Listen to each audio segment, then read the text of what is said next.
Ethics Committee, and staff will present a proposed ethics policy handbook to the mayor and council and seek input. So, Catherine, Rourke, are you up?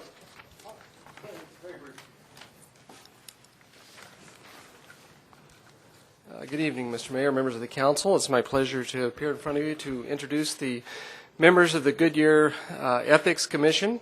As you all remember, about a year ago this time, we received a charge to put together an ethics commission to address the blank section we had in our city council guidelines and policy manual that was reserved for a future ethics policy. And with that charge, the council selected 11 members of the community to go out and determine what ethics were to the citizens of the city of Goodyear and what guidelines should the council and the staff and committees and commissions of the city of Goodyear follow.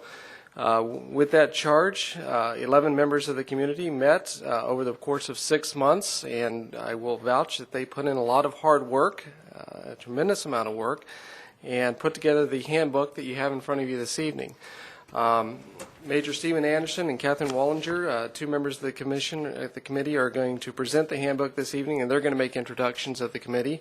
But with that brief introduction, I will turn the meeting over to Catherine, and she's going to take it from there.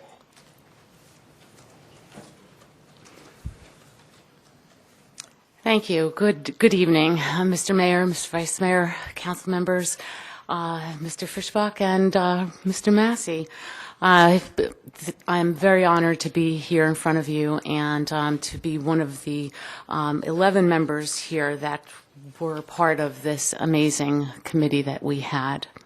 Rourke had told us at the first meeting that this idea of having an ethics policy guideline handbook was being thrown around for many years, and as many things happen, and we all do this, important things sometimes get put on the back burner, and finally it was time where you all, as leaders of our community, decided it was time that we had gotten together and did this. And with your leadership, you had chosen to have the community get involved in this, and you decided on appointing a committee of members that are diverse and come from across the city of Goodyear to go ahead and devise this policy.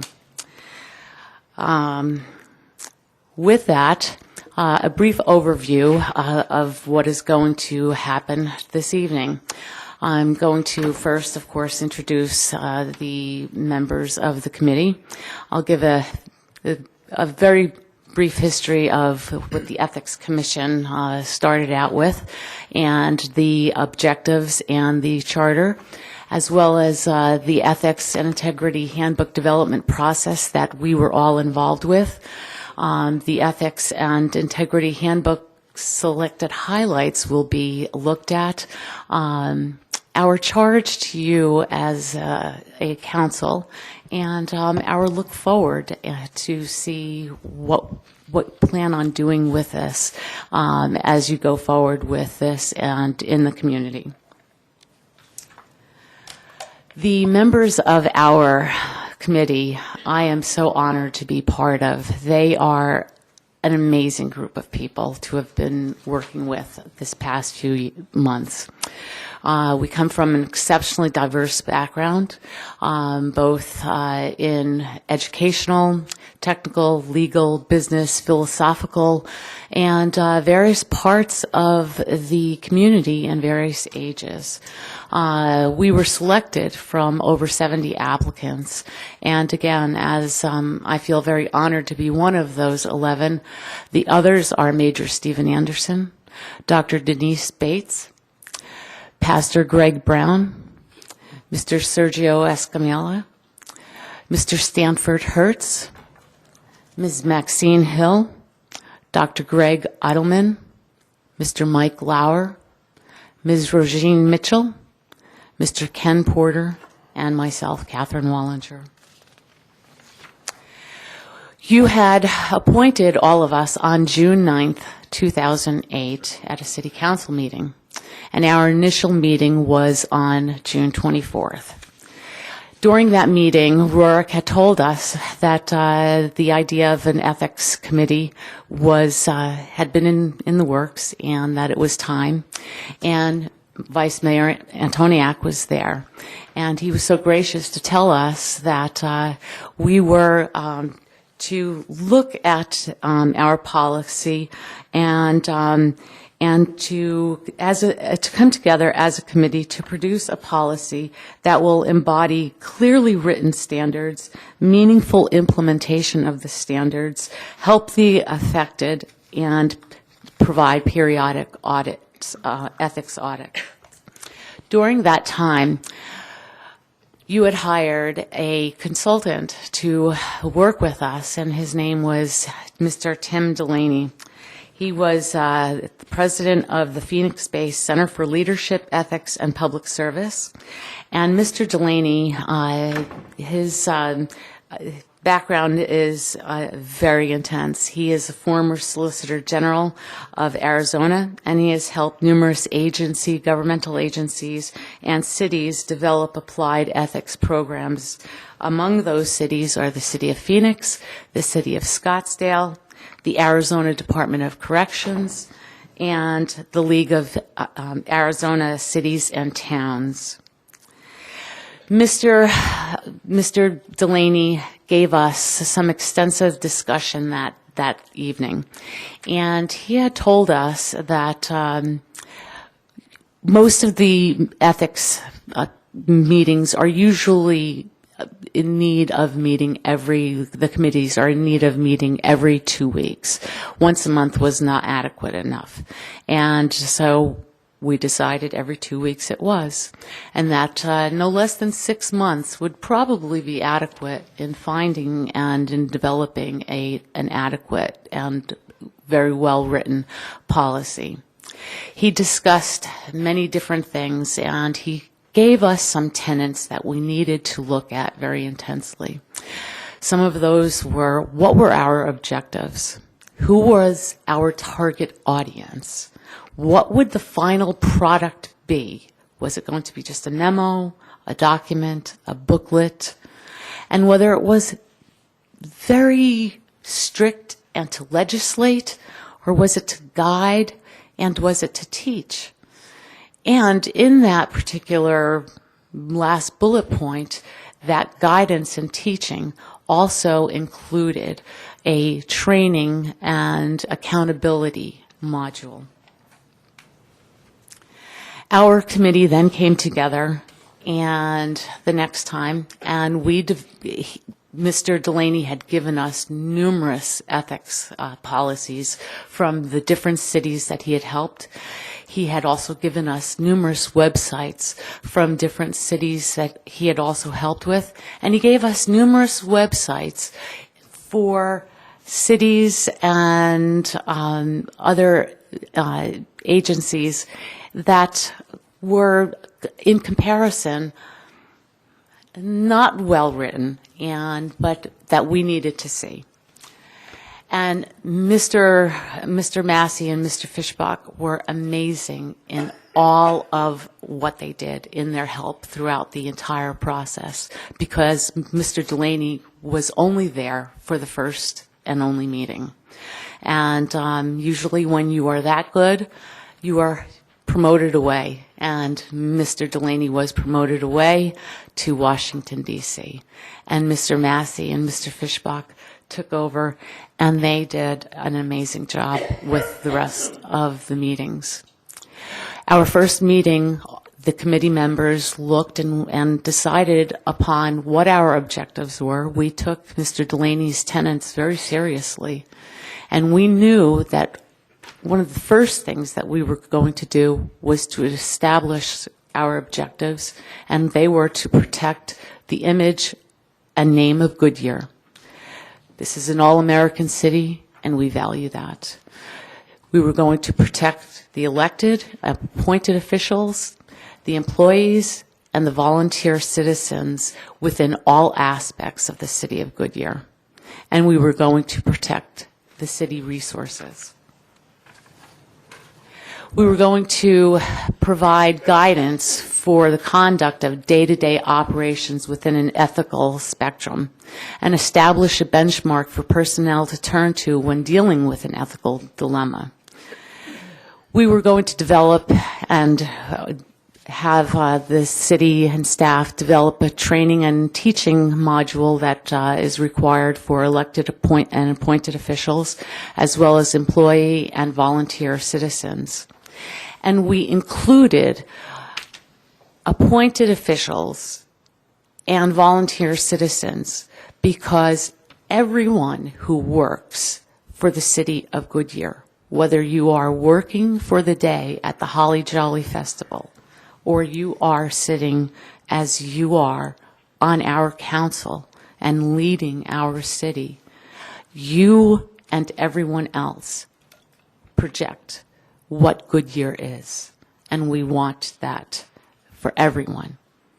We want to provide a framework for ethical violation and reporting and consequences, and maintain accountability. And we wanted to create a living and breathing amendable document that in the future, via an ordinance from our leaders sitting here on the council, may need to be changed, amended, updated, and that's what we wanted.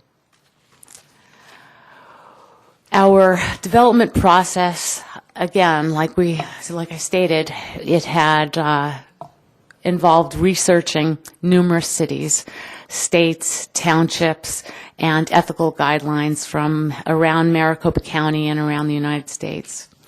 And one of the things that Mr. Delaney had stated was that when you look at all of the other guidelines that you will see, remember the bones of each and every guidelines are the same. Take the guidelines, pick and choose from the various cities and different agencies. Pick and choose best practices for you and for Goodyear and make it uniquely Goodyear. And that's exactly what we did. We took the general framework sections and then subsections during that first meeting, and we put those titles in the inclusion that were decided upon. We then broke out into groups within that room, and we worked in 4 different groups on these different subsections, and during the first hour and 15 minutes or so, our members had come in with our homework. Each of us had different written Word documents that we decided, or each individually, what we thought was the right and correct way to process and go forward with our particular subsection. And our little group said, well, I like this part from his and that part from yours. And we did that in our subgroup. And then during the last half hour or 45 minutes, we met as an entire group and we threw out all of these thoughts and everyone debated and gave their thoughts for consideration and for inclusion. The city of Goodyear has an amazing employee policy. And HR did a very, very nice job. And their policy, number 700, is a very brief and broad view of ethics that is here for the city employees that look at that. And we wanted to make sure that we paralleled not only the city employees' handbooks, which only employees get to see, not volunteers, but we also wanted to make sure that we were aligned with the mission and the vision statement of Goodyear. And where appropriate, ethics policies were developed in conjunction with all applicable federal, state, and local laws. We then, after months of having individual different papers and wordsmithing and taking all of these various subsections and sections and coming up with what we believed was a good, uniquely Goodyear policy. We gave a very large and intense job to Dr. Denise Bates. And Dr. Denise Bates is also in the process of co-writing a historical book for Goodyear to celebrate our centennial. So there was no one better on our committee to have taken all of our words. We have numerous writing styles and different types of words. We all had different fonts, and she took all of this and compiled it into our final ethics policy. We came back for one last meeting, and we reviewed that. And Marty Pope, who was truly the mast of our sailboat, she was the one who made sure that we were reminded of meetings. She wrote our minutes, and she then took the final ethics policy that we looked at, and she did the final draft. And that was an amazing job on Marty's account there. And our selected highlights that we want to go through are the preamble and the code of ethics. And at this time, because you see the colors that are in yellow, there are things behind that. And so at this time, I'm going to go ahead and I'm going to now hand over the microphone to the other speaker, Major Steve Anderson. And I want to thank you all very much for having us here and being part of this process. Thank you.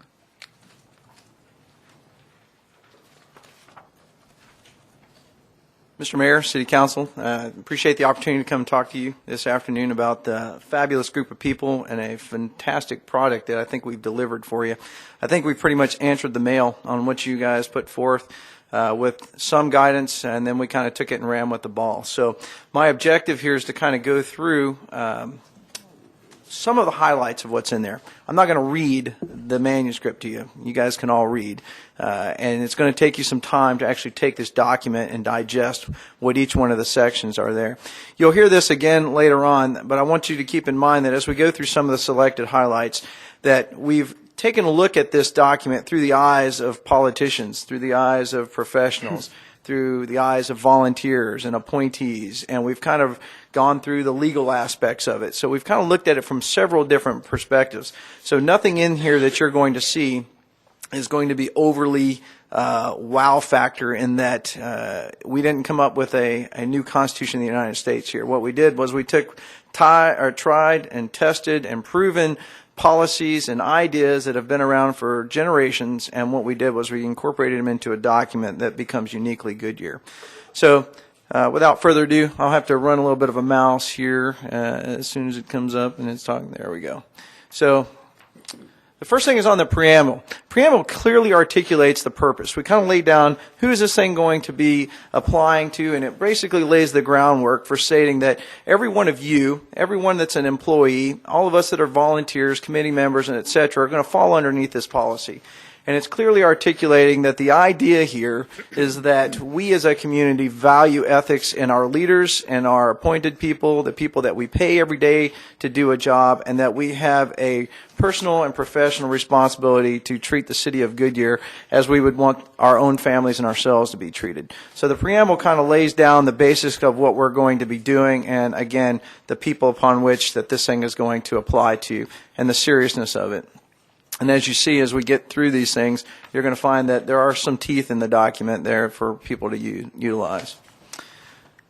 By far, conflicts of interest constituted significant portions of the document that you'll see before you. Again, we're going to go through some of the selected highlights, but conflicts of interest ranged all through the gambit of, like he says here, conflicts disclosures, contracts with the city, nepotism, all the kind of things that you would expect to probably see in an ethical guideline. And again, I continue to use the handbook or guideline kind of interchangeably because I want you to understand, like Catherine had briefed to you, this is a tool for you to utilize. This is to help keep some of you out of hot water and to keep other people that don't really have a fundamental background of ethics or training, again, to help them out. So without further ado, taking a look at, again, just a highlight on contracts with the city. All right. As it states here, you notice in the first word, Arizona law. So again, some of these things are written directly from the Arizona statutes that are written pretty much in black and white that we all have to adhere to. So some of these things in the ethical handbook are simply an kind of a teaching, bringing out of things that people may not necessarily be familiar with. So as you can imagine, contracts with the city. So obviously some of you have additional duties, additional jobs and the like. So obviously contracts that your company or things that you're involved with as they start interacting with the city obviously can potentially put either you in hot water or at least give the image of impropriety. So things like that, this is just kind of highlighting the point that, hey, if you fall into this category, there may be some disclosure and some things that you may need to do. And again, as a guideline, there's ways to do that. And further, inside the handbook, it will stipulate ways in which you go about doing that. Let's go back.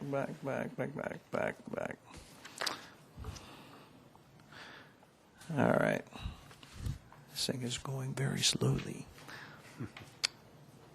All right, conflicts disclosures. Obviously, as elected, appointed officials, volunteers, and employees, essentially anything that we thought that affiliations with people, affiliations with companies, professionals, anybody out there that would potentially give the image of impropriety, again, was taken a look at. Conflict disclosures, the ability to come out into the open, write these things out, clearly identify those things, and items in which you may need to recuse yourself from voting on certain aspects as those things come in. Something that's probably intrinsic in your knowledge as you become more and more experienced, or you've got years under your belt sitting up here on the council, but people that are going to come and vie for the seats later on, potential elected people, as you hire new employees, these kind of things about, hey, if you didn't think about it before, even though you didn't see anything that was necessarily wrong, in the eyes of the beholder, or in the eyes of the public, or certainly in the eyes of the newspaper, these are things that could get you into hot water.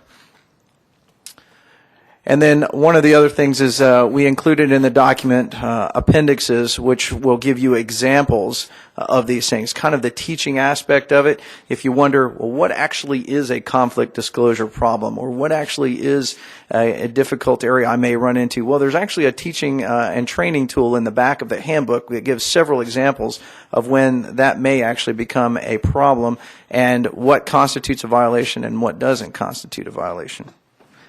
Having some issues with your deal here.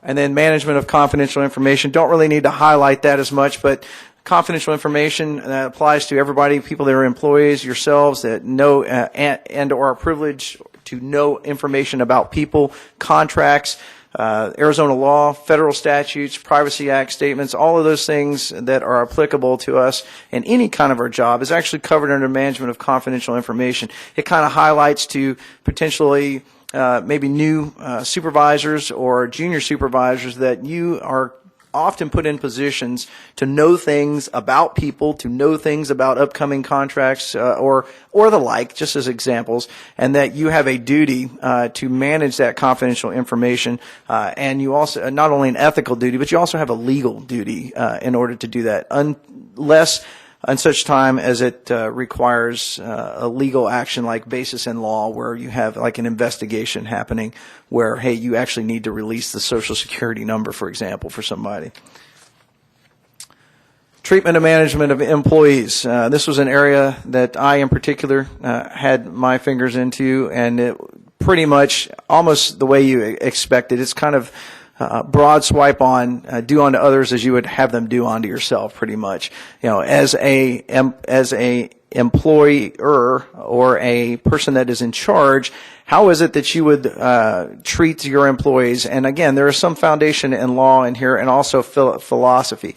The idea that you as a supervisor should not exercise undue influence on the members and the people that work underneath you. And that undue influence can take place in several ways, from hinting or indicating that there is a potential pay raise, a potential positional raise, favoritism type aspect. So any of those things that can be misconstrued, that you as a leader or even people in a group working together having undue influence over one of their workmates to do something that they're uncomfortable with. So we kind of took a look at that, but again, this was pretty much looked at primarily from the top-down aspect, that as an appointed or elected official, you should avoid to the maximum extent possible any sense of undue influence. And there are examples of that, as well as an expanded aspect of what that actually means. Fiscal responsibility, pretty important in today's terms with our economy right now. This doesn't stipulate that you have to balance your budget as the Council of Goodyear. This is a little bit different. This is fiscal responsibility, predominantly when established, where it deals with the utilization of Goodyear assets. Utilizing, for example, your computers. Probably not a good idea to spend 12 hours a day on eBay. You probably should be using the computer to do city work and the like that. So kind of addresses it in that. Inside fiscal responsibility, there's other aspects of not just time, city time, personal equipment, property resources, like the slide says. There's also areas that deal with money. For example, when you take trips and things like that, and you go out somewhere and you meet city officials or under-country officials in those countries representing Goodyear, and they give you a T-shirt, or they give you a ball cap, or they give you something like that.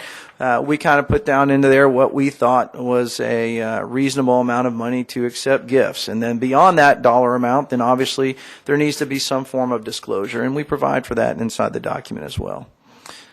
But we thought it was important, and again, obviously you guys are on your time up here, but when you're a volunteer or a appointee or something like that, then you probably shouldn't be using the one of the Goodyear vehicles to drive down to Tucson to see your relatives and stuff like that. So again, that's kind of where this thing plays in. Okay. Here we go.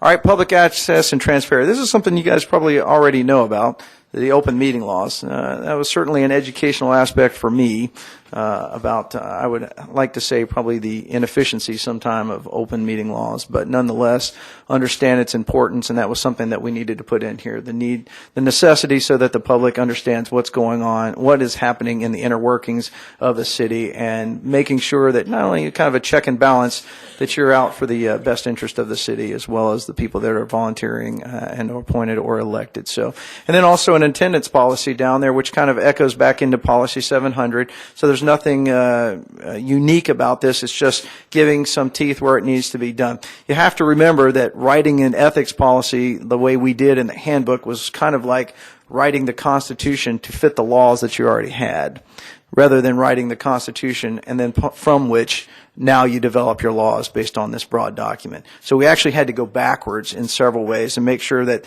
things that had been written in like policy 700 still made sense, still had an ethical background, and where they did, then we actually included them in the document. And I could say that I don't think anybody pointed out anything in the policy 700 that was directly against anything that we wrote in here. As soon as I get back, pushing the button. All right, let's go manual with this. All right, ethics, education, and training.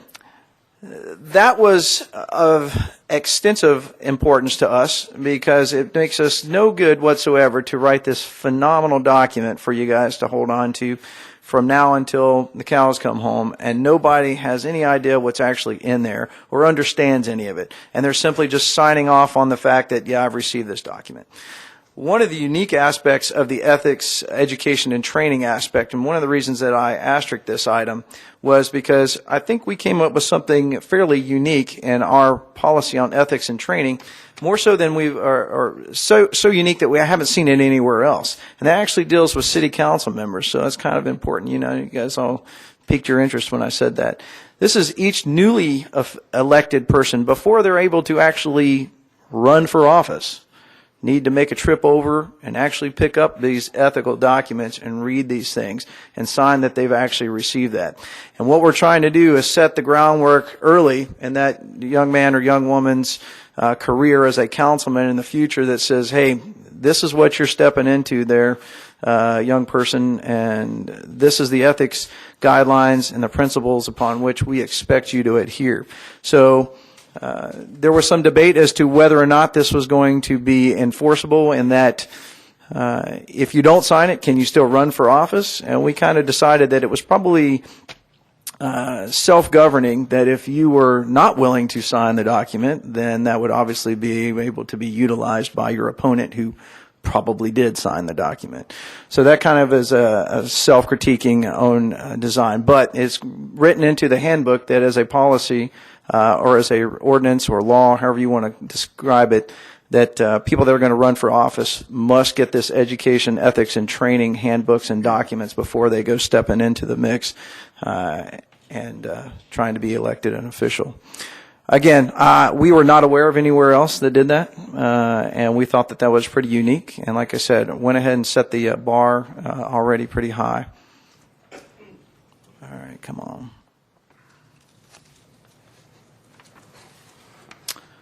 Ethics violation enforcement reporting. All right, I'm not going to go through the eye chart here, but there is a chart.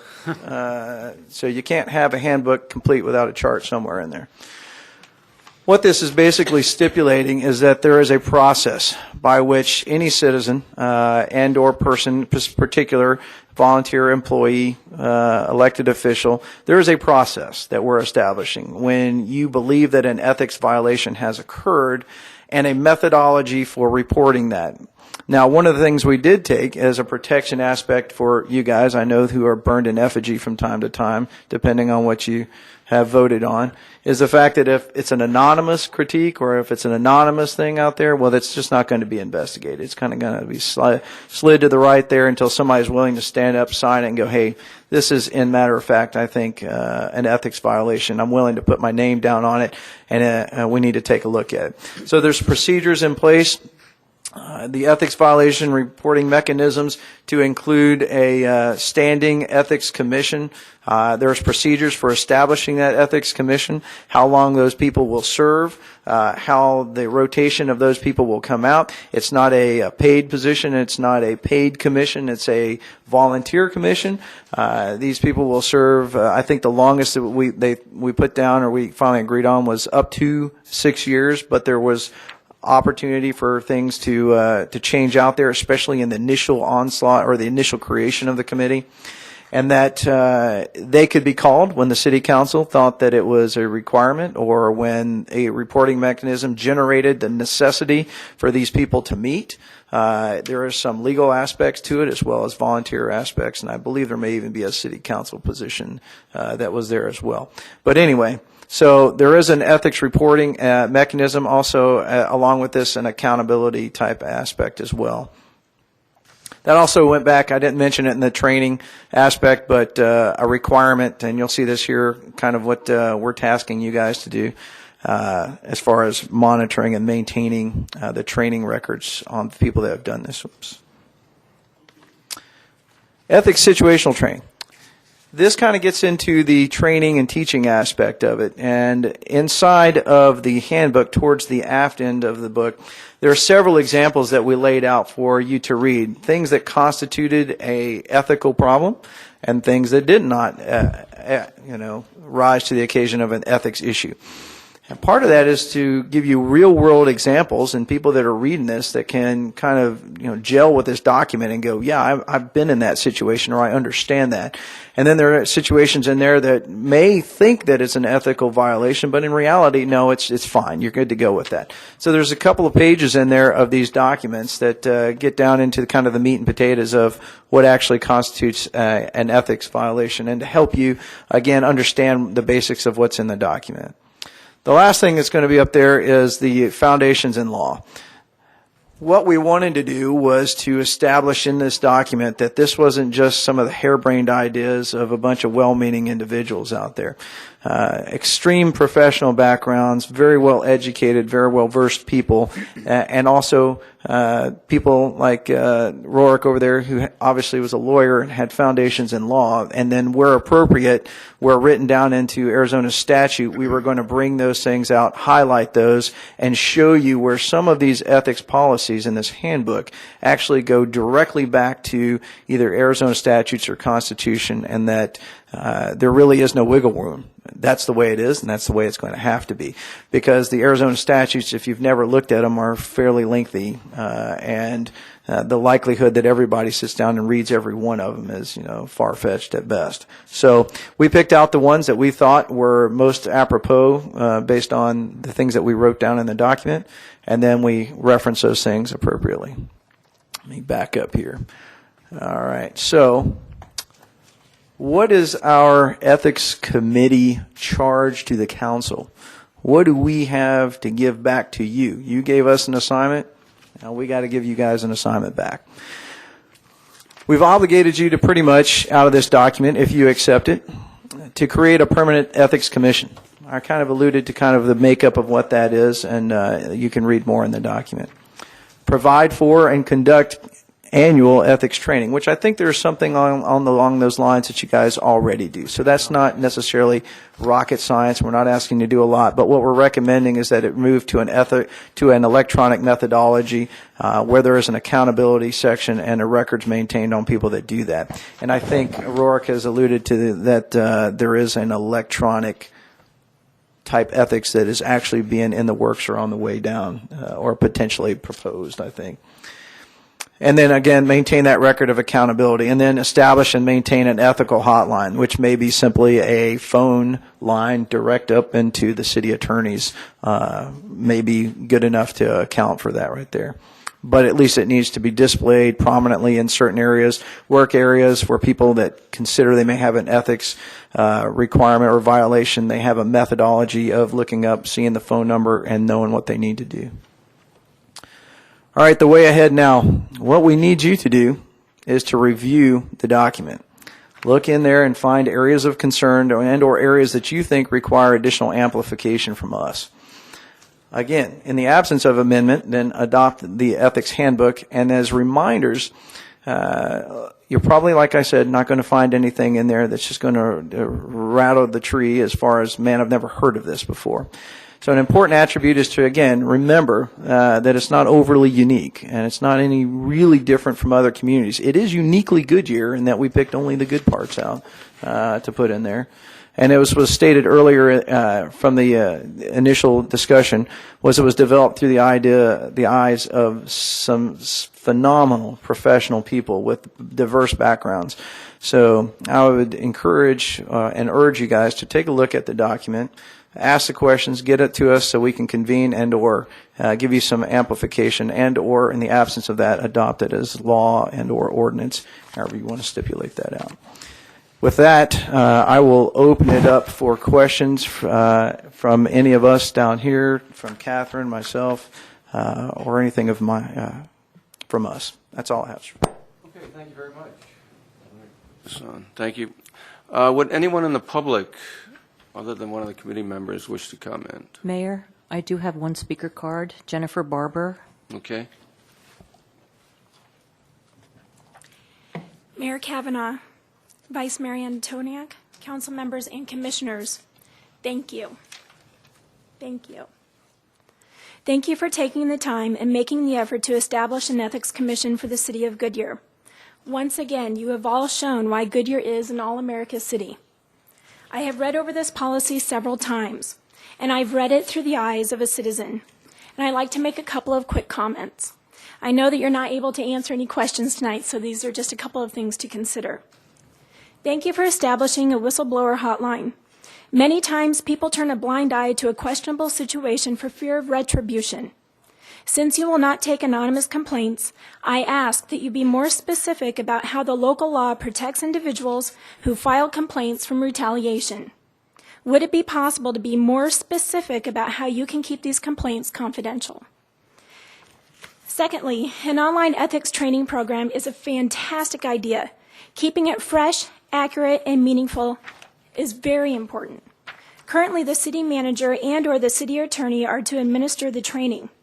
In addition, it appears that the process for enforcing the ethics and integrity is highly dependent on the city attorney and the city attorney always making the right decision.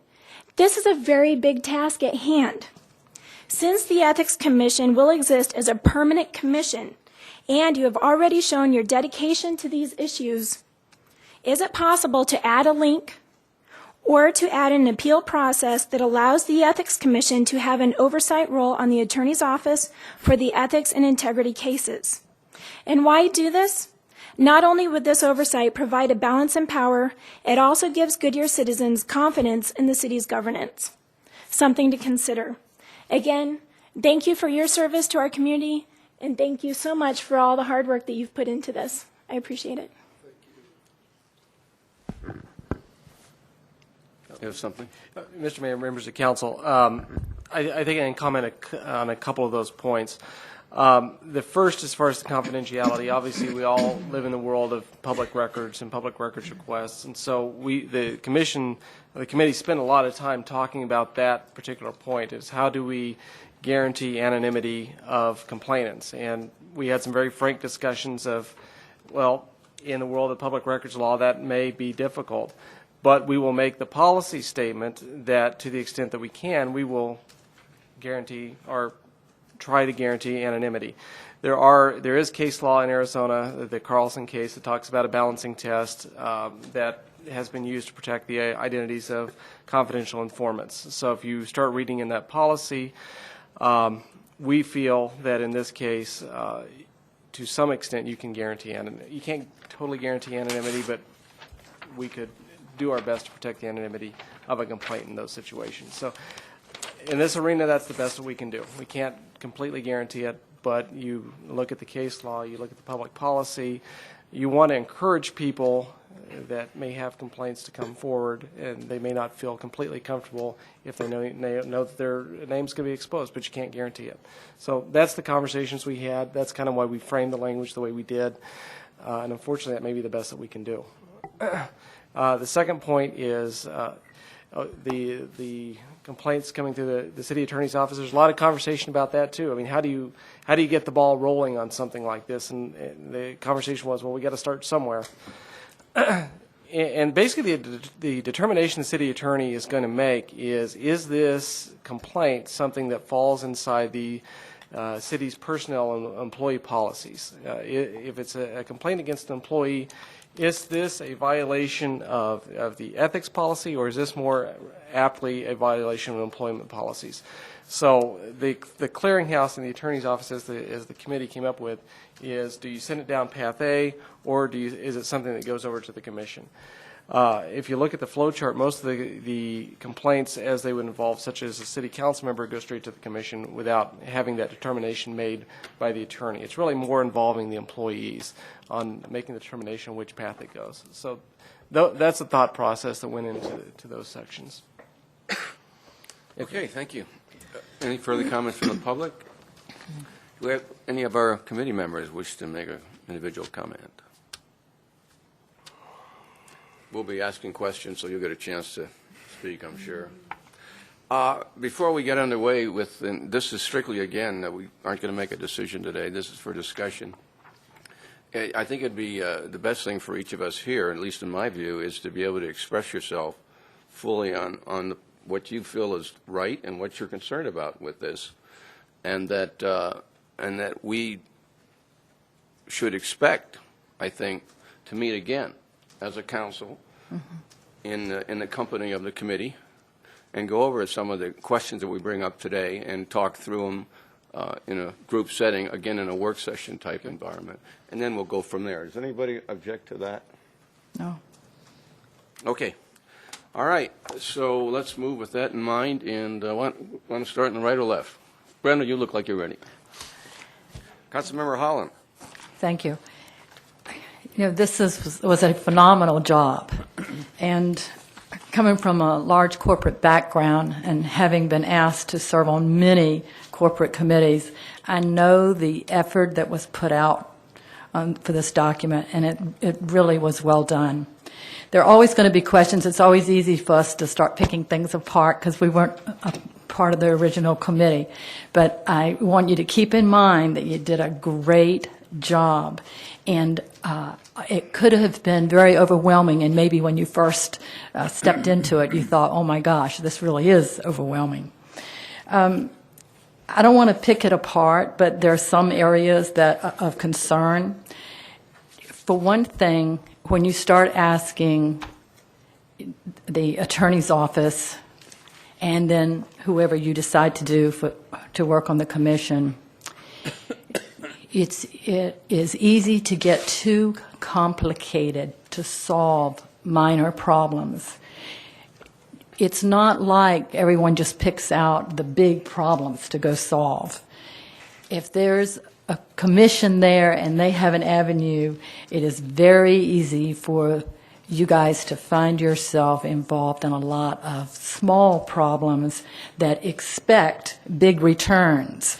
So you have to kind of keep that in mind too. It gets complicated to try to solve everybody's problem. The next thing is a couple of the wording, and I've read it, and I think all the council members did, so we don't want you to think that we weren't doing our job either. We tried to be prepared for tonight. But in lieu of going through the details without discussing it with the other council members first, I just want to make a comment about your length of service that you might want to serve on a commission such as this. And I would think, hope that you would think about this very seriously, because you gave a lot of stipulations on working on this commission. And I know that at any time you could resign if you wanted to run for office or support a political activity, that type of thing. But you don't want your members resigning, and perhaps they were major contributors to the commission. So that would be one of the areas that I think that you should kind of talk amongst yourselves and see about cutting down quite a bit. 6 years may not sound very long in your life, but I start thinking about 6 years. It's a big commitment, and especially if people will start using your system. Especially, whether it's the small problems I was talking about or the big problems. So rather than go in line by line, I just kind of want to throw that out there as a major issue that I have concern about. So thank you, Mayor. I appreciate that. Okay, Lynn, are you getting the comments, all the comments that are made? Yes. Like Brenda's? And, Okay. and we are being taped. Okay, so every comment will be, okay, now we'll go to this side. Mayor, if I could just ask if we all make specific remarks about sections, if we could just reference the pages. Absolutely. When we're all talking, so we can follow. Okay. Not that you didn't need to on yours. Thank you. Councilmember Osborne? Well, I just wanted to really state that you were a great team, and I appreciate this was a lot of hard work, and it was a serious and important job, and I really appreciate that. I think you've done a tremendous job in covering all the different things that you could. You talked about the booklet and having a committee and training for us all, and then forms and documentation to, bring the whole picture together. And so I think you've done a very thorough job, and I appreciate that. Didn't see anything in here about Jiminy the Cricket sitting on your shoulder telling you if you were really doing something wrong or right, which, that's just my humor added to it. But I think we all appreciate the lines that are put in front of us. Most of us all have an idea of their own ethics and their own values and morals. But sometimes, to some people, this is a little hazy. And so I think having it lined out for people is important, and I appreciate that. There wasn't a great deal for me to actually add or to question about. I thought you did a great job. I will have to say that the one thing that did surprise me was actually what Ms. Hahn has already stated, and that was the length of time for this committee or commission. Typically, to me, I would see it more as a 2-year term with you can go for 3 terms, consecutive terms, things like that, that gives you the leeway to be able to leave at an appropriate time, to keep the public engaged, to want to continue to be on these committees. I think that's important. So that's really all I had to say. Thank you very much. Great job. Thank you. Councilmember Cavalier? Thank you, Mayor. Again, I want to say this is a very unique contribution. I don't know that any city has a code of ethics that's written quite like this. You've gone way beyond that, and you've put together some very unique ideas that go into a lot of detail about what the behavior and the code of employees, council members, volunteers should be, and I think it's exceptional. I think it's just very, very well put together. I had a few comments, questions about some of the things that maybe could be addressed, and I don't know how exactly, or if this is the place exactly right now to take this, but just one in that the employees are handled through their manager, and they have a leadership role, whereas the council members and volunteers really don't have that kind of leadership, and how they handle some of the problems that may exist or that appear to exist sometimes is something that is handled very poorly. And I don't know how you address this in your code, but generally when a council member is concerned about another council member, that person uses the press, uses the newspapers to try them. And instead of using something like a hotline that you have talked about in your ethics book. Other than that, that's the only comment I have. Just very well done, and I, for one, really, and I share this with all the council, appreciate this very much. Thank you, Mayor. Okay, thank you. Councilmember Lord? Well, this committee's work just radiates the quality of the citizens of Goodyear. The time and effort that you all put in it, your educational backgrounds, your experience. I just thank you for the good work that you've done. There's always going to be questions in a document like this, and I don't think reading it over one time is going to bring it all to mind, and I need to go back and study this. It's always difficult. Disclosure is always difficult, especially I know when Miss Barber got up and spoke about anonymous. It's always a fine line. It's very difficult to answer a constituent when they don't disclose their name and where they're coming from. It truly is. And how do you separate whether this is a troublemaker or whether this is truly an incident which needs to be addressed? So I don't know.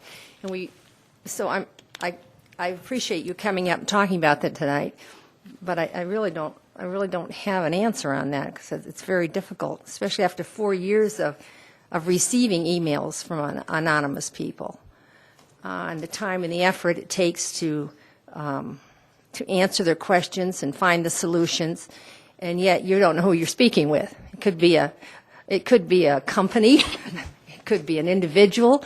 It could be somebody from out of state, a protester, a union, you name it. I mean, we have it all the time. So that could be an alien. Yeah. The request, I can understand the request, but it's difficult. So I would like to look, more into this.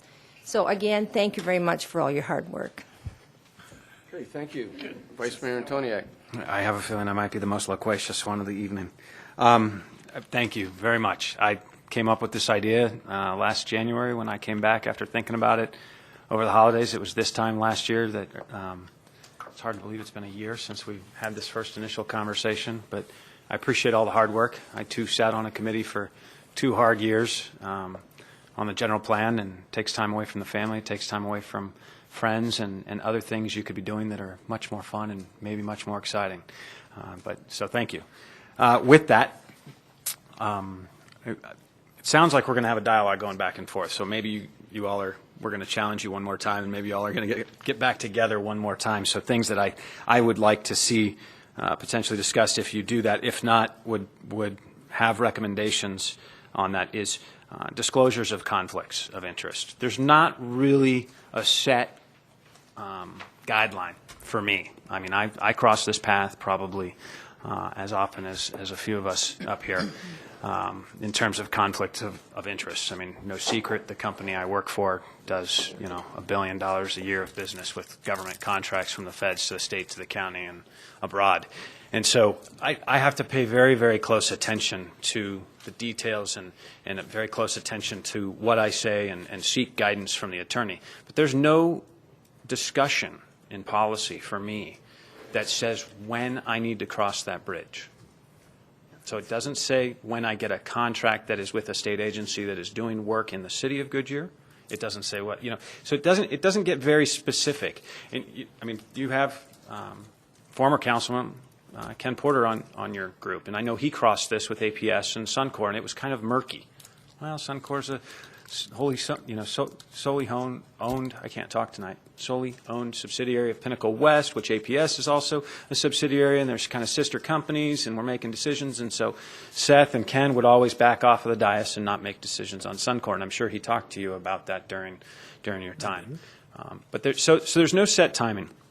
There's nothing that says what I need to disclose to the attorney when I disclose it. So it doesn't say what is that business relationship. There's not a set form. It's literally a phone call or a letter that maybe I write. I've changed employment 2 or 3 times since being elected to office, and every single time I file a letter with Rorick's office and say, hey, this is my employer, these are my clients, so on and so forth. Another colleague of ours that historically was very involved in the same field as myself, Senator John Nelson, when he was on council in Phoenix, was employed by an engineering company much like mine, and oftentimes would have things crossing his desk. There was a requirement not only on his part, but also internally to staff that when they saw something, they sought the advice of the city attorney to point that out. I'm not saying you're obligated and that you would be, as staff or city attorney or citizen, obligated to police me, but there was that obligation also on the director's shoulders to say, you know what, we're dealing with the company that is a councilman or a councilwoman's involved in that company. We need to be extra diligent about what we say or what we don't say to that person, because quite honestly, the conflict for me doesn't just happen here at the dais when I say aye, nay, or step off the dais. It happens, and staff will tell you this. I get a phone call about timeout. Hold on, that's my client. I'm not talking about it. Hang up the phone, call someone else. So it extends beyond just the public persona and into those private daily conversations that we're having about the business within the city. So I'd implore upon you to talk about the timing of that disclosure and maybe some guidance to us in terms of what that disclosure might look like if you all get back together. Other things, I'm just rolling through the pages here. Can I just interject? Yeah, So please. You're saying, Rob, that you want to, this is a work session, right? Yes. We can do this. Ask me We're sitting questions up here, of what I doesn't feel mean. like a work session. So are you saying examples of that? No, you you just gave one, the telephone call, no. Well, if you look back, there's a form for the complaint. Yeah. There's a form for the fact that I signed this. We have financial disclosure forms that we only have to do by January 31st of what has happened this last year, not what's going forward. So January 31st, I fill out my financial disclosure. February 1st, get a new job. Am I legally obligated to make sure I don't get into a conflict of interest situation? Yes. Am I obligated by policy to notify the city? No. I don't have to tell a soul. And so there's that line there that I'm saying I need, and I'm not saying I need guidance.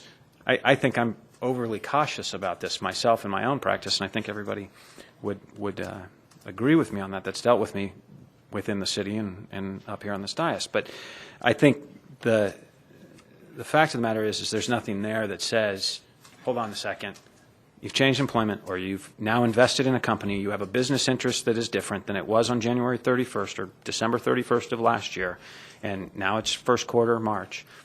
So, yeah, maybe it's a question. I mean, do you all have this conversation? Mr. Antoniak, I was wondering if Appendix A is adequate enough for you. There are there are numerous There's situations. numerous examples, but Yes. there's not any triggers to me when I read Appendix A that say, Then the maybe I read it last, too fast. Then the last number or letter in Appendix A is CYA. right, And that's what it is. you go to Mr. Massey and you then ask what it is. You know on the questions that you get, and you say, hold on, wait a second, I can't answer that. You know that already. Sure. So perhaps that You know, the but others. I guess it's the kind of thing that unless you'd crossed that bridge before, you wouldn't have been thinking that way. and or I thinking through. And understand there's that. nothing in here that for that newly elected official that picks this up, whether it's before they run for office or after they're elected, there's nothing in here that guides them in that manner. So 6 years later, I'm totally comfortable with what I do. Right. And I think that's part of that should be definitely part of the ethical training aspect that we have. And and I have other answers to others, but I'll sit down first. Sorry. No, it's okay. It's a dialogue. No, and if you can there's answer. more, go for it. I'll come back to me, Mayor, and go for it. Councilmember Holland and Osborne, about the years, we believe that 6 years you would be on the commission, but for the most part, you wouldn't be called upon. I would bet to say, and I bet Mr. Fischbach would back me up on this, that probably 4.5 out of 5 of those particular instances would be HR related. And HR people will have to have theirs, usually in an HR environment. Somebody does that as their job. Perhaps HR may need to even increase a person and do that. As far as Ms.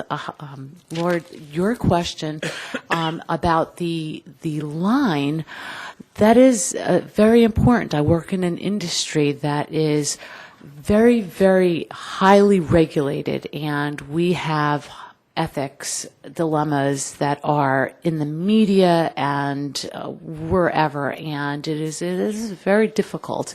And having anonymous is not very good, because you do want to take away those who don't want to sign their name to that. You want people to think about it and look at what they need to do. And perhaps it may not be an ethical issue if you had the ability to go to a coworker or somebody else, if you were a volunteer, and say, hey, what are you doing? This is not what we do. So it breeds inner accountability, and it allows people to grow in that realm also.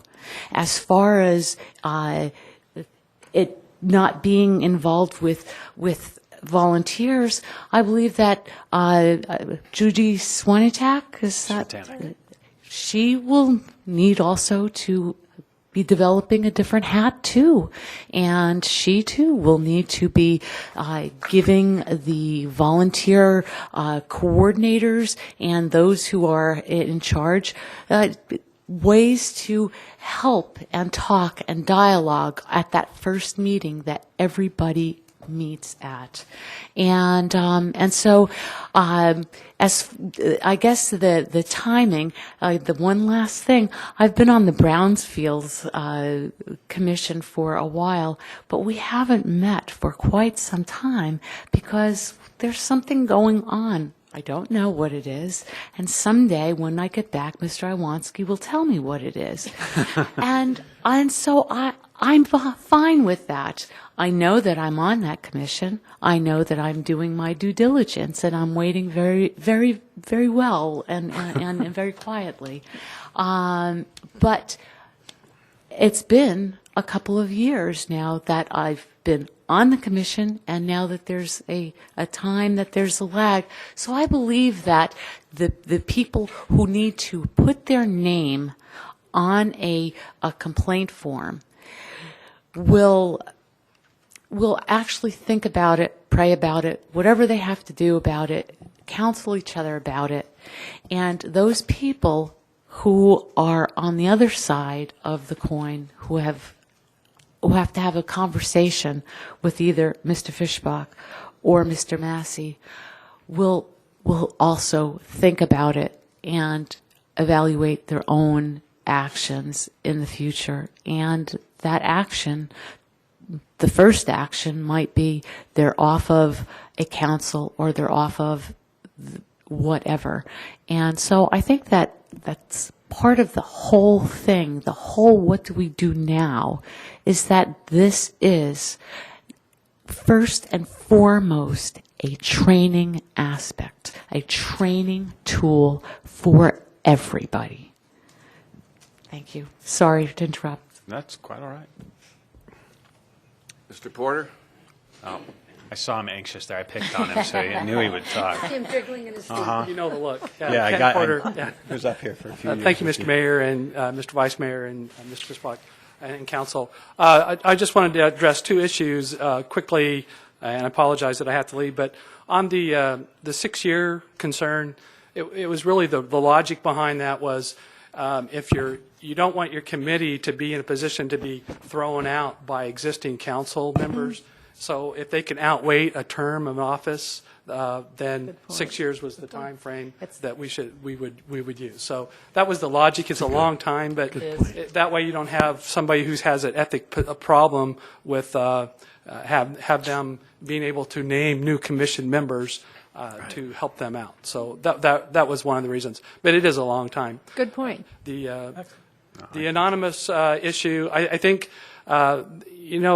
we struggled with the anonymous, the benefits of having anonymous complaints, but we also understood that elected officials kind of share a unique position in the community that they can be smeared very easily in the press, and anonymous complaints could be abused in that case, probably more against elected official than a normal person in the public. So the concern was, let's not allow that.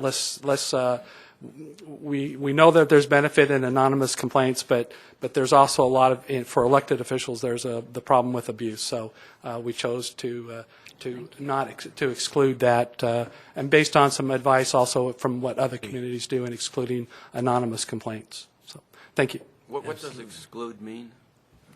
For example, if I get an anonymous complaint, Well, I think do I exclude it, or do I seek the counsel of the council and then exclude it? Well, I think from in terms of being presented formally to this commission, it would not be presented. It'd be DOA. It'd be dead on arrival. Right. No? Well, it should be. And and there are better people to talk about this than myself. So. It's Greg Eichmann, Mayor, Vice Mayor, Council. Part of our intent is none of this stuff gets thrown away. We're not looking at a Nixon tape syndrome or anything like that. Okay, it's just a matter of when will we be tasked to hear something. And there's nothing to say that, let's say, 15 anonymous complaints with the same issue. But if we're going to be tasked to rule on whether it's an ethical violation, and if it needs to be investigated, every good investigation needs a starting point. You all watch CSI, and there's enough starting points here, here, and here. You don't get that in an ethical violation. It's rather ambiguous. It's very prospective in its nature, in its total. So that's why the benefit of knowledge of who made the complaint can help out the commission if investigation is needed. That's where that's a benefit. But like I said, we're not throwing away, so these are all lost. Nobody has a record of these anonymous complaints. Every complaint that comes in on that phone line, through the internet device that we were proposing, just a simple letter, will have a file, and we presume that there's an issue of public record at that point too, that could be upon request that they would see these. We're talking strictly about the commissions being called to order to be doing some action. And if I may take a moment to answer a couple other questions, we appreciate the concern about us having to work or getting too much work on a commission if we were to be named members of the new commission. But I had the fortunate opportunity to do some of the research on the area of how much work comes to a commission's area. we sought out, or at least our committee sought out several cities that had the same years of age, size, and all that. So we had some good basis of data. Sacramento, California, Overland Park, Kansas, Savannah, Georgia are three that in particular where I was fortunate enough to go to and meet with the City Council, Ethics Commission in Sacramento, and see what's happened to them. Sacramento, for example, has had a commission in place for 10 years now. There's only been 9 times the commission over that 10-year period has been brought together to make a ruling. 182 of its first complaints through the hotline, through the internet and all that were actually HR violations that didn't warrant that. And so we don't know, but that's just a historical example, statistical example. So, and we can discuss that further and give you some of our data and stuff when you say we're going to have another working session with all. Okay? Yeah. Come on, Anything else? words of adjustment. What we're going to try and do is basically determine the questions from this body, and you're going to look at those questions, and we'll get back together again. I understand. Thank you. Okay. And comments from the body, not just questions. Vice Mayor? I think there's more clarity that's needed than on the anonymous thing. I mean, the way we dealt with the one in March, specifically related to me, is not the way other cities in this valley would have handled it. And so I think some guidance there is a prudent thing to do, and look at other cities in the valley. I mean, you don't get charged with a speeding ticket without a police officer sitting in court and testifying against you. I understand the retribution issue, and I think the retribution issue is a fair question. And I made a phone call, and Rourke will attest to it. I made a phone call this morning to him, said, what amount of confidentiality can we grant to people that make a phone call and want to put something in and say, this is Rob Antoniak filing a complaint against X, Y, and Z within the city? Can we even grant that? Or is this, I mean, you can come look at my notes. I wrote false hope next to that, because I think giving employees or giving other people, charging anybody with an ethics violation, an idea of confidentiality, if it raises its level to an ethics commissioner, to us, I would argue the wording confidential. Well, you don't. Somebody else with an ethics violation, because that was one of our great debates that we had. Right. Are we going to be a police action? Are we going to be an enforcement agency and all that sort of stuff? So at that point, when it comes to us, it's not even a charge. All we're saying, we're going to make a determination. The commission's going to determine if it's an ethics violation. We are putting that back on the council to determine what sanctions. Right. If we're saying, all we're saying is it's going to be, yes, that is ethically wrong based on the community voice, which is us. Okay. Does that help? Then you would come to us saying that's an ethics violation. Now, council, what are you going to do about it? And that'd be done. And some of the debate we had throughout was whether the council does something or not does anything about it. That is what the public will see, and then the public will make any further determinations, such as voting out of office, taking stronger action, whatever. Rourke, I don't see a legal mechanism for an ethics commission to meet about a confidential complaint under the auspice of confidentiality. I don't see it in the law. We can't meet on open meeting law unless it has to do with something specific. And tell me one of the 7 reasons that they would fall under an open meeting law that they could then take a complaint from somebody that was non-confidential, was confidential. Yeah, it's going to be tricky. Yeah, It's going to be hard. Well, but the commission, I think, is primarily. Sorry. Would be my guess. Sorry, Major Anderson. I'm guessing 90% of that's going to have to do with elected officials, and I think some of the privacy concerns that you have with elected officials are probably going to drop away when you start looking at that balancing test in case law. And what I was trying to talk to the council a little bit earlier about is if we get employee A making an ethics violation against employee B. It's an HR thing. That's probably, we'll try to protect confidentiality in that case, and I think you probably have some public policy reasons to do so. If you have Councilmember A making a complaint against Councilmember B, not so much. Would be probably that's my gut reaction to that, and I think it's kind of what we talked about in the committee as well. And one of the things to point out about confidentiality is the fact that if Tom Smith, Joe Citizen, makes a complaint against Rob Antoniak, Vice Mayor, it would not come to Vice Mayor Rob Antoniak and go, hey, this citizen down there, he lives on Vernon Avenue, house 2 to the right, Tom Smith, he's actually making this case on you. That's not how that would come forward. This is a mechanism by which there is some confidentiality there. Would you be able to go in there and ask Rourke and say, hey, who's making this complaint? He's probably going to say, no, we're just going to let the commission deal with that. So there is an aspect of confidentiality protection just in the nature of that. The objective is dealing also with something something that Mr. Cavalier talked about, which was, or actually I think Ms. Holland actually mentioned, was we could be inundated with these things that we would now have to be taking part and looking at and evaluating. Was this an ethical violation? Absolutely. But if you're willing to put your name down on the document and you're making the claim there, that raises the level of aspect to where you're like, well, I'm not really necessarily willing to make a frivolous complaint. Now, there are several things about Whistleblower Act and the federal statutes and everything else like that that already protect people that are whistleblowers for illegality in areas where, obviously the law has been compromised.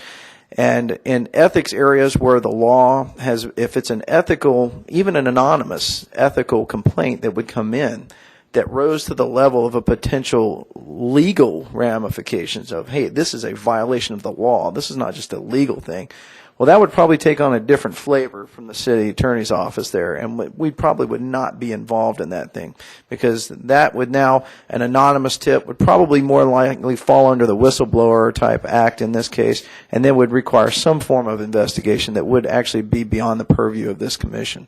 So I think that's kind of how we were going there. Avoid frivolous commission meetings to debate things that you guys, like I said, a big smear campaign that's going out there. To alleviate overload and work on our behalf as well as Rourke's office. But then areas that, like I said, there would be some anonymity when people brought in, even if they did a anonymous complaint there. It's, again, to reduce workload, get rid of smear campaigns and such like that. And things that were violations of the law obviously would take on a different flavor. And then also alleviate unnecessary meetings on our behalf. So does that clear some things up there? A little bit, kind of still a little bit fuzzy. No, I mean it does. I mean, I think the bottom.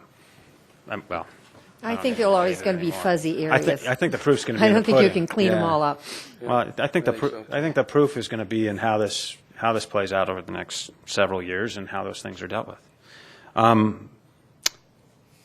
Moving on to a different subject, 2.9. You talked about political activity. I just wanted to ask a question of the commission. This was not to prevent us from, say, endorsing another candidate for office, was it? Ken's gone.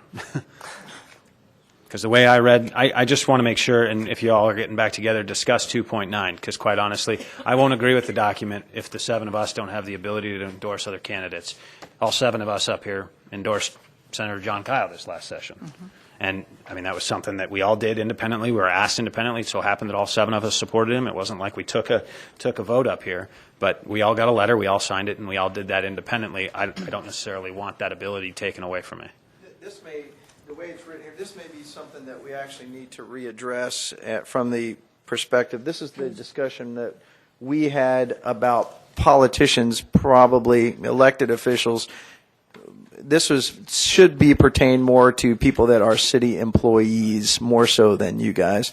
I think when we went and Marty constructed the final document, there were several areas where that statement of elected, employed, appointed, and volunteers, there was about 40 or 50 remove and replace items, and this may be one of those cases.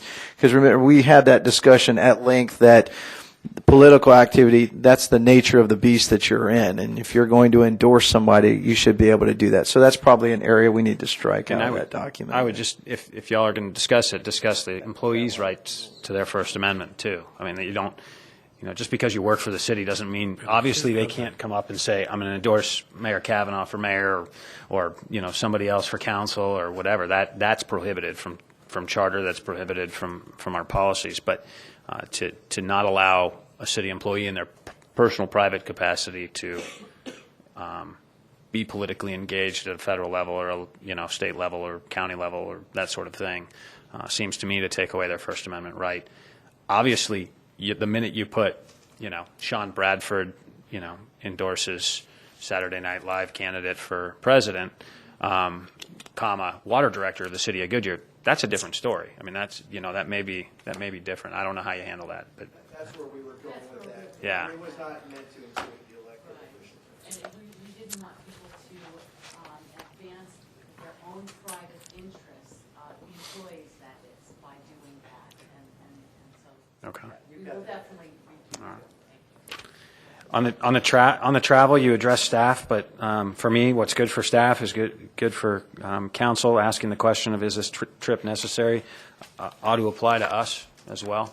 I think, well, It does. I read it as employee, and then, okay, well, I read council on that. travel procedures, certain related ethical, prior to approving travel, supervisors, managers, and the employee. We didn't put mayor and council in that sentence, so I just, later on it talks about council, but I think that's it for now. I think it said that, John, you would administer the Yeah. program for council, and we had to abide by it. Okay. That's the second paragraph from the 3.2. Okay. Council members, commissioners, and committee members will be administered by. Okay, thank you. I think that's it for now. Okay. Councilmember Souza. Told you I'd talk a lot. Thank you. We're saving the best for last. I think I ran out of steam. Sorry. I hope you understand that and not be bored with what I'm going to say, but you did one heck of a job. Appreciate it, all of you, and staff as well. I've been on the council for 10 years now, and there's only about 2 or 3 times that I felt that this document, as written right now, would have been enforced. And for the size that we are, this city, you know, I came here in 1994, and we were a city of 4,000 people. We're now sitting on top of perhaps 60,000. And there's no question that because of our size, we need something like this, that our people that are going to serve this community can look to. And I think, frankly, it's another job for the city clerk to do. At the time the papers are either potential candidates opt for office, then they should be given this document and told to read it. And at the time they turn that document back in to the city clerk, they sign off, yes or no. I'm obligated to what is contained in here. Every law agency has to have a document that they refer to. The United States has the Constitution. Okay, this is our Constitution. It's ironclad, as I've written it, and all of us have had the opportunity to review it in the past week. It's not that we're coming here without knowing what we're discussing or what we propose. I did have objections to the 6-year term, but I think Ken pretty well clarified it, and I would have to say that that has teeth, and I'd back that.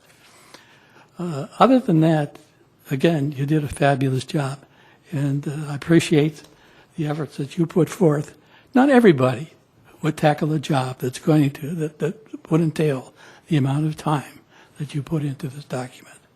And I know from reading it that you were sincere in the efforts that you have written down here for us to interpret and for us to put into place. And that's for not only this council, but everybody that works for the city of Goodyear. And you did a terrific job because it is indicative of what Goodyear stands for. We've been shown nationally that we are a city that's to be respected. And you are the reason, one of the reasons that we take that position. So I thank you again for your efforts. Thank you, Mr. Mayor. Okay, thank you.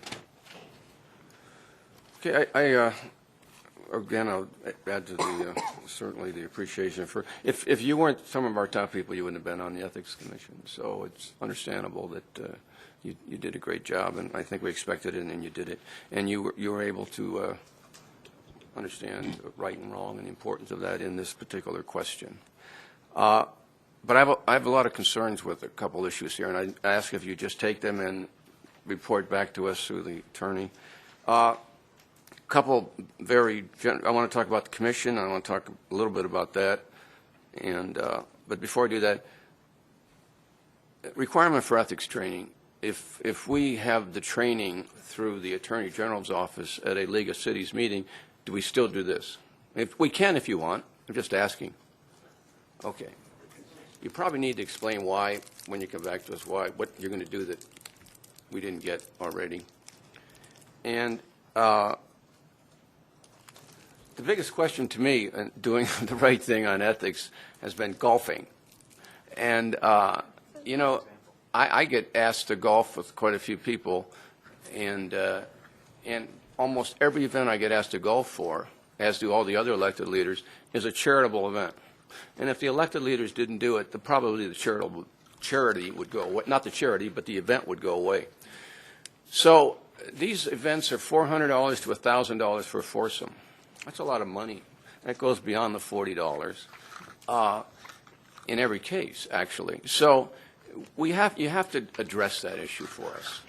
And one way I've addressed it, I think, with our attorney, Mr. Massey, is if the person inviting me had a case before the city, like a zoning case or an annexation case or maybe even a site plan, then I just stayed away from it. But I think there's probably smarter ways of doing this, but we need some specific procedures on how we handle those things. Getting a benefit from someone which benefits many people, we should not walk away from that. Okay? Mr. Mayor, let me just, if I may, that little $40 was quite a discussion. It lasted several meetings, and several weeks were put into that. Many of us arguing several of the points that you did. The $40, there's always the get out of jail free card. You just disclose it. There's no limit for what you're saying. We all recognize that you're going to take trips and you may meet people. We talked ad nauseum about going to places like Japan and the Far East.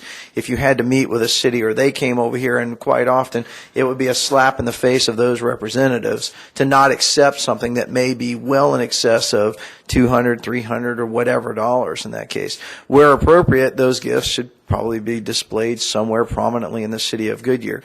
But in cases of what you're saying, there's a form in the back that just says, hey, I did this. And more to the point, it wasn't a prohibition against you being able to do all of the things that you do right now.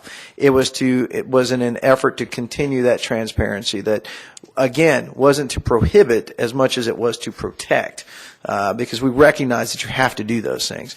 But if it's being done on the side, and even though it's totally legit, the image that it may convey out there was not the one that you would want to have as the mayor. So if we can protect you by saying, just write that simple document, give it to somebody, you're done. Press on with what you're doing. You're smart enough. This document document doesn't say that, though.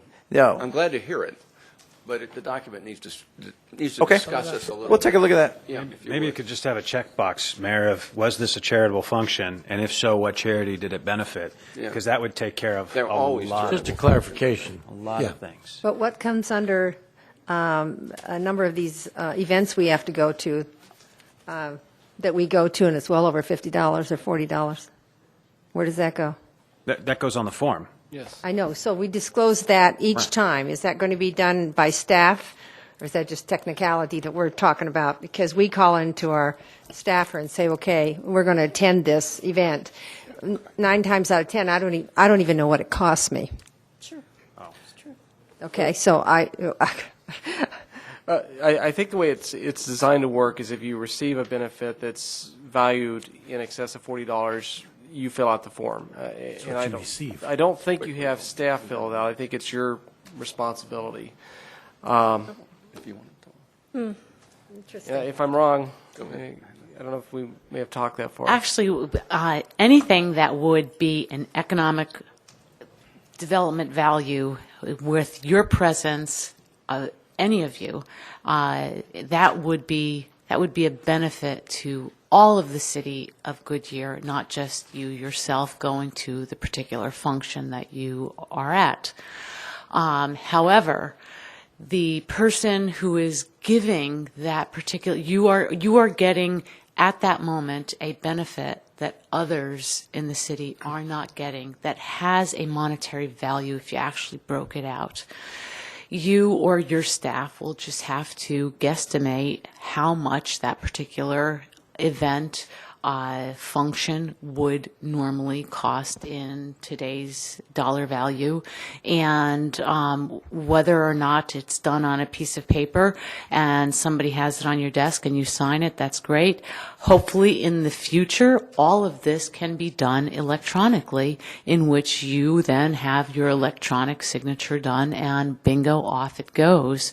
That is our hope as a committee, that all of this, the training and all of these things are electronically available to you at any time, whether you need it from your BlackBerry and you pick it up in your BlackBerry and you're like, dude, can't do it.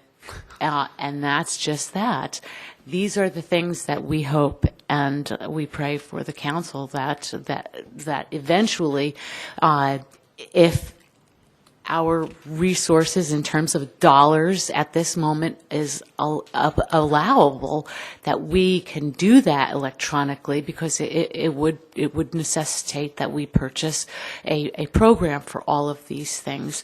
But if not, then I believe Mr. Fischbach has a very fine set of HR people, and this is the time, if that is not the case, this is the very time, the very essence of our city, of all cities, that we need to ask for volunteer help.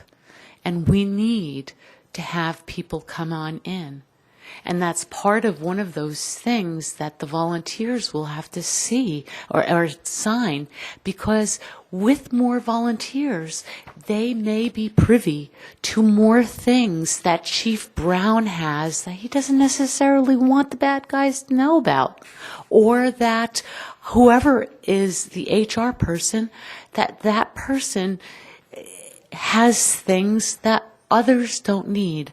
But I believe that in our heart of hearts, we need to start asking and start really and truly asking for more people to come forward and to give their volunteer services.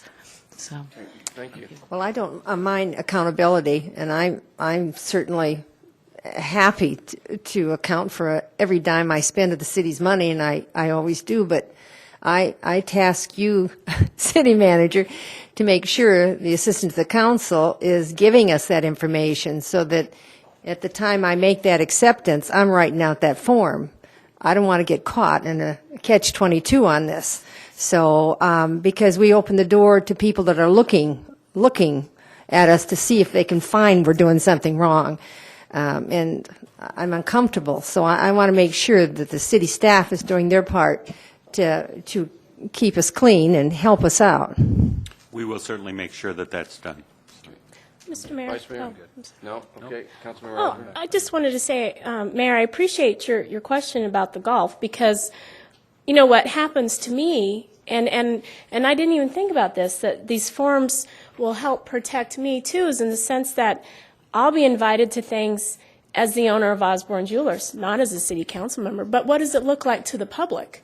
Why was I invited to that? And so, you know, I appreciate this forum, because I think that that is something that, you know, I know for myself that I have to deal with. So I do appreciate that. And you just made me think about it when you were talking about the golf. It's like, okay, that's true. Clarify, this goes to the point that I was going to make. You don't have to fill out this form if this is in your capacity as your business owner. This is in your capacity as council. I know there's a gray True, line but there. what's it look like? Right, That's there's the a gray line problem. there. What's it look like? The public, you know. Point is, we'll look at the gift amplification. Okay, thank you. Mr. Mayor, my Sandy, fellow you're up. golfer. Yeah, okay. My name is Sandy Hertz, Mr. Mayor, members of council. In my past experience, many, many years ago, I helped to write military Army regulations. And always at the end of the regulation, we had exceptions. 4 exceptions do the following. Everything has an exception. We did this. On page 9, we said, situations will arise where exceptions to the general rule are reasonable and permissible as follows. Then we said, elected and appointed officials, employees, and volunteers may accept a personal gift where the gift is of nominal value and non-recurring. Well, now, if the mayor is being invited by some organization to play golf every Saturday afternoon, I think that's one thing. But if it happens for a charitable event, I can't see anybody questioning that. I think if we tried to list each and every item that you all are faced with and are invited to, we'd have a document this big to add to this one. So I think there's enough in there, and I think the fact that you, council members, or Mr. Mayor, you report what this is, and the record is maintained, I don't see any problem. And I'm confident that the rest of the committee feels the same way. I don't necessarily read it exactly like that, but and one of the concerns for me was not protecting myself, really, but doing the right thing. If, in fact, someone has a zoning case before this council, then I probably shouldn't be golfing with that person. And that's true. And that's up. I just want you to say that. Well, I think, sir, don't you think that's really up to you to decide? I've already decided. Then you're right. But you're within the rule. If that's true, then I guess to legislate, guide, or teach. I mean, and that was, we tried to balance legislate with teaching with guiding. So there's only so much legislation you can do before you have to go. You're going to have to take this as a guide. The Constitution, if you will. Could you talk right there? I'm sorry. There, I'm sorry, I forgot you're recording this. I think we got it. So, yeah, okay. Yeah, so like I said, the guide versus legislate versus teach. And then the Constitution, doesn't list everything. It lists the bigger things, and then we make the specific laws. Just like there's several things in here that we discussed where city managers, or he can always make his gift policy $10. What we're saying is once you get over 40, all right, well, that's a different one. But if you want to restrict yourself even more, well, more power to you. So again, I think what Sandy was making was a good point there. We could make a gigantic document, or we could give you kind of the 20,000 foot level document. And obviously, there's some things for us to consider. Okay, thank you. I'm trying to be very brief here. On open meeting laws 4.1, you have all decisions and the information and discussions used to make decisions should be in a public forum and open to public inquiry. All decisions and the information and discussions. We need to make sure we're in compliance with the state law on open meeting laws. In other words, I could have a discussion with one or two council members, but not by this, I couldn't. And they might bring that to my attention. They footnoted the statute. I know, but that's not what it says. So, it's important that and I don't normally talk to even one council member about a subject, let alone four. But if I did, there would be nothing wrong with that if it were one. But if I read this, it is wrong.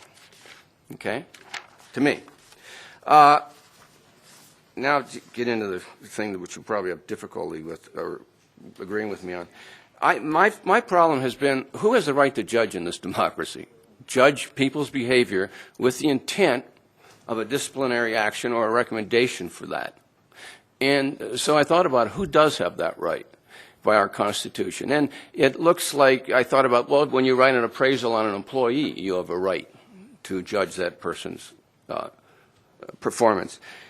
If you're in the private sector in a business, you have probably a right to establish processes in which you in the private sector can condone or find disciplinary reasons for a particular action on one of your employees. I think you could. The vote of the people is a judgmental act, and all of us have that right, and at that point we make a judgment, and we have a right to do that. But in government, the right to judge is left with the judicial branch.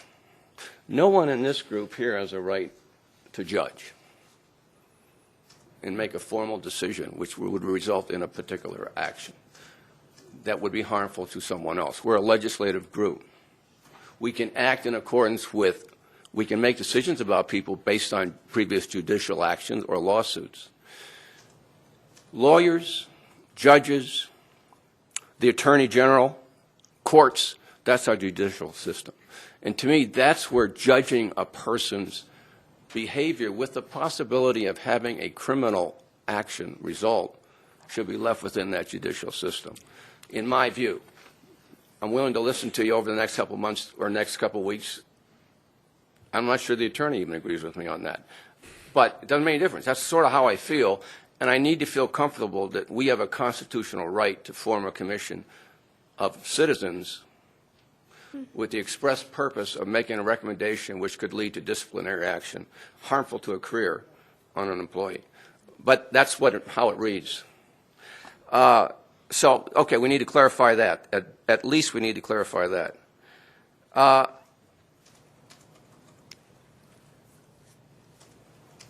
A question was made about having to sign a document before you run for office.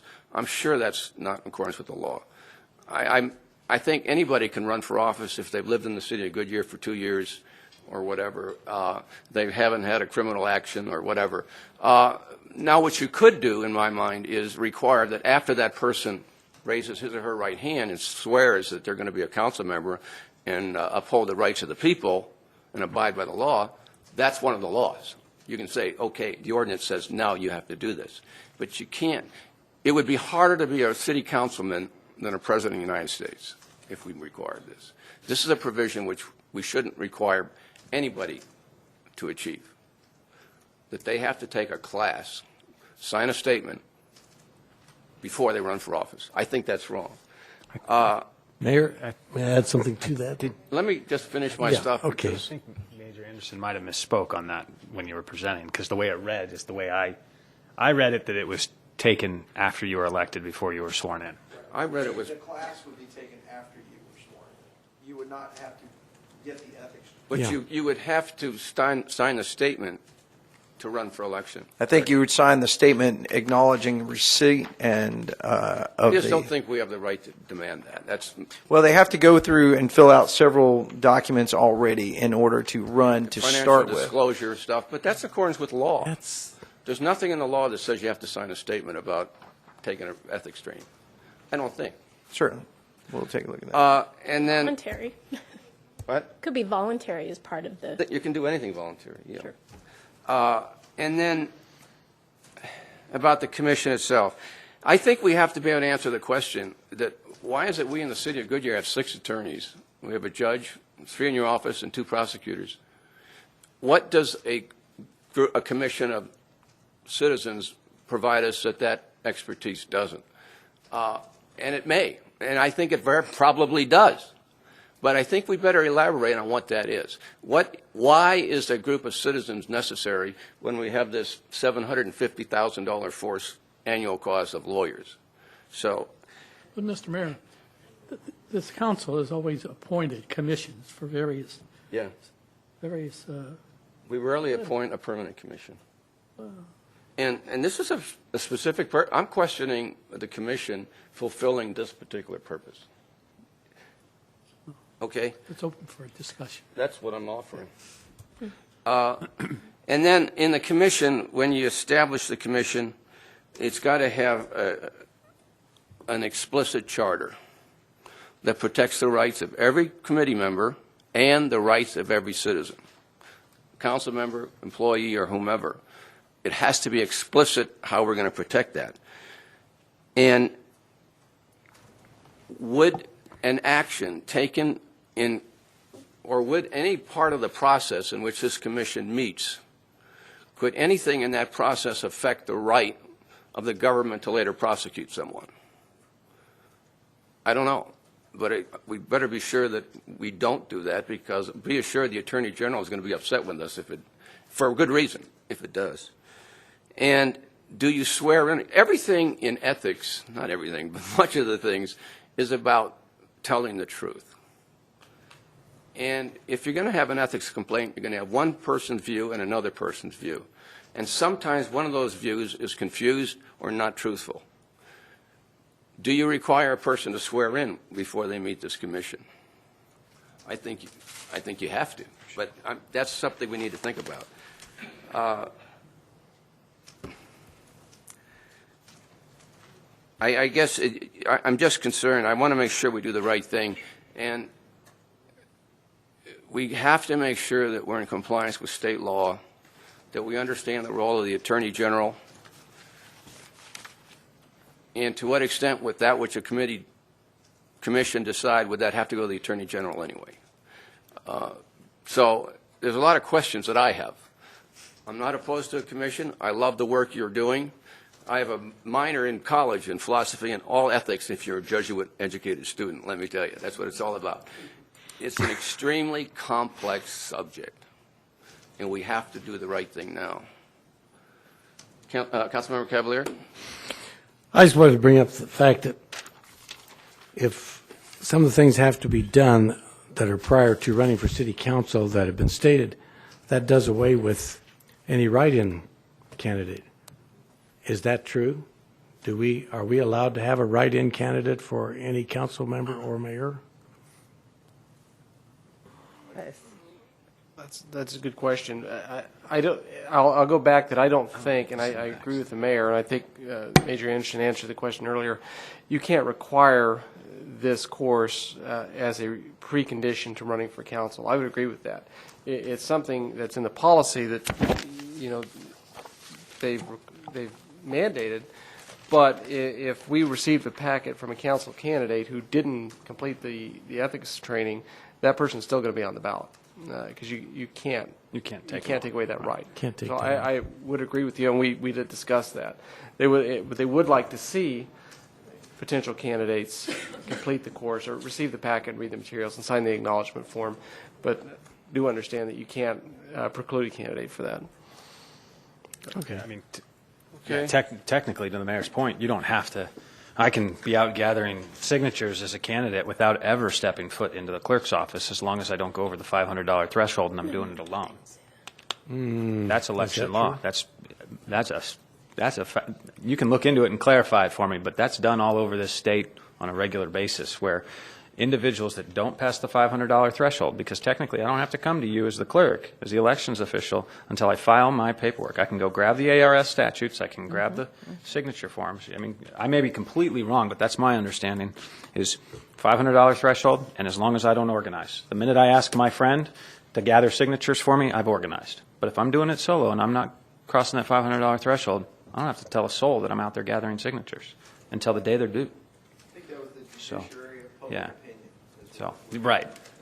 You know, Mayor, you make an interesting point about the judgment stuff, but I think we have a responsibility, and I look to the commission more as kind of internal police. They're not the judge, just as the police are on the street, not the judge. I mean, they make decisions, they make recommendations to a judge and to a group of attorneys on what to do.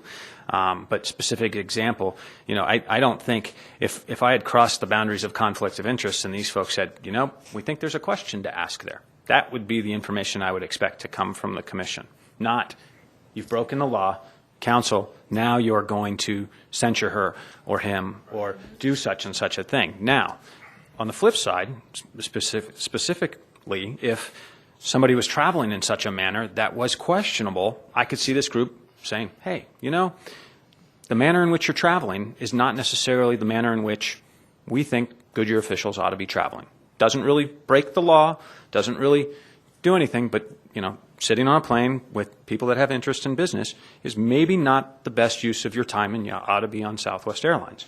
And so I think that kind of gray area, I could see a commission coming back to us with a discussion on what is potentially right versus wrong, or maybe not right versus wrong, but what is perception versus reality, and having that discussion at that level on how we go about guiding ourselves on issues that we may or may not have crossed, or paths we may or may not have crossed over the tenure of our time here, but may cross in the future as we go from 50,000 to 500,000 people. These pressures are going to become more and more demanding, and those opportunities more and more tempting for public officials to take advantage of little loopholes. And so I think it's a policing versus a judging. And that's true, Rob. And I think Mr. Anderson said it correctly, that it's public opinion or you have legal thought that staff would have, but you have public opinion, and that's what you're stating. There's a difference in how you look at it that way. We need to cut this. Okay.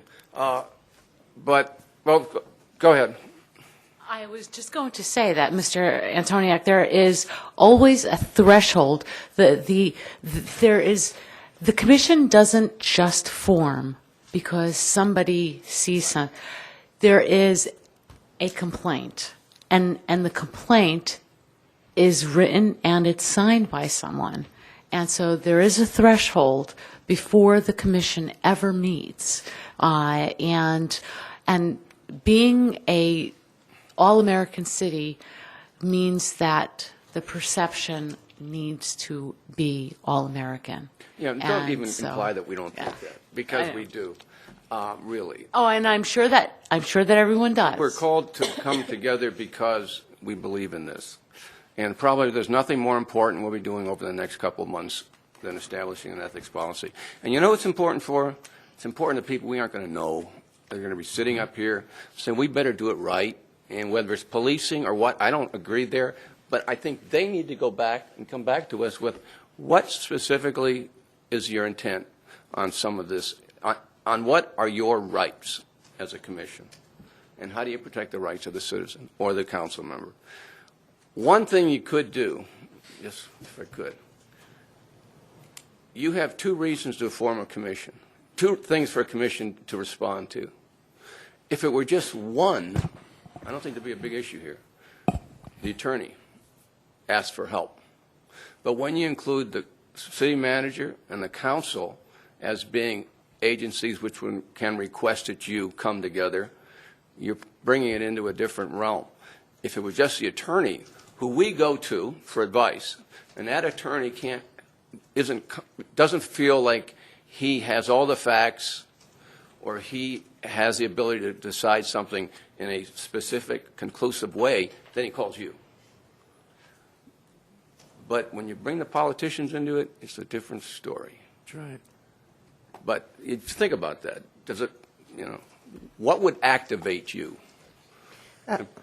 Can I just, I know I interrupt you and I apologize for that, but having a commission like this and publicly, and the public is aware of this, would you agree that the public might come to the commission with their concerns where they feel maybe a little more threatened at coming to us? I mean, some people do feel that way. So maybe that would open the doors where they would be receiving some information that we might not get readily or early on, and they would go to the commission. I don't know.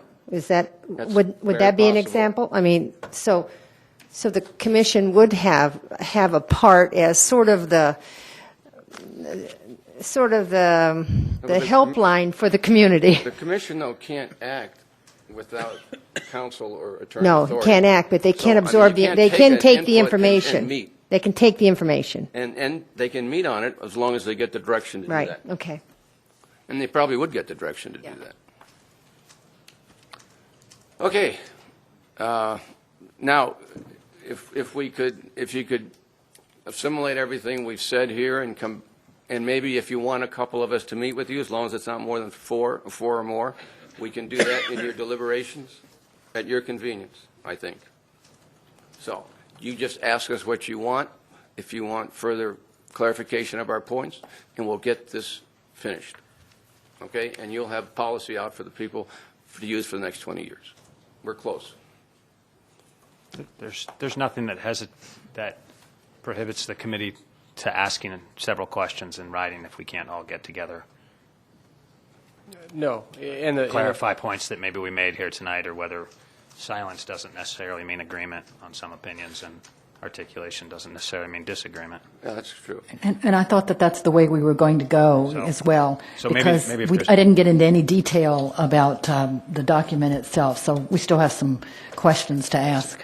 And they are meeting in publicly noticed meetings, so they are in open meeting. Yeah, absolutely. Okay.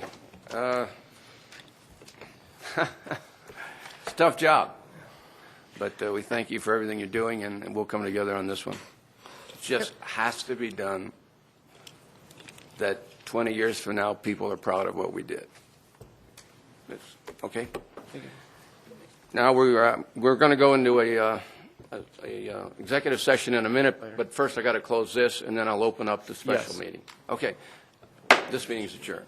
Do we have 5 minutes? Yeah, please. Yeah. But Mr. Mayor? No, we're going to go, Mr. Mayor? We got to start. Let's go ahead. Can we do the open meeting thing? I see. I say we could do the special meeting then just break, but, okay? I was told to do it here. Now we can go back there. Look it up. Look it up for me. Find out all the details on the case building permit. No, I already talked about